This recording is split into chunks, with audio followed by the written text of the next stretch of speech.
पाकिस्तान तहरीक इंसाफ के रहनुमा असद कैसर को इस्लामाबाद से गिरफ्तार कर लिया गया। असद कैसर के भाई ने वीडियो बयान में कहा कि असद कैसर को उनकी रहाइशगाह से गिरफ्तार कर लिया गया है। उन्होंने कहा कि असद कैसर घर पर थे जब पुलिस और सादा लिबास एहलकार घर आए और सादा लिबास एहलकार असद कैसर को गिरफ्तार करके ले गए। ज़राए के मुताबिक असद कैसर को गिरफ्तारी के बाद नामालूम मकाम पर मुंतकिल कर दिया गया। उन्हें बनी गाला में उनकी रहाइशगाह से पुलिस और एंटी करप्शन ने गिरफ्तार किया।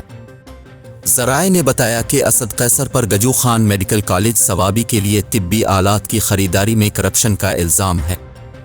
ख्याल रहे कि गुज़िश्ता दिनों PTI वफ़द ने जमीयत उलमाए इस्लाम के सरबराह मौलाना फजल अर रहमान से मुलाकात की थी और इस वफ़द में असद कैसर भी शामिल थे।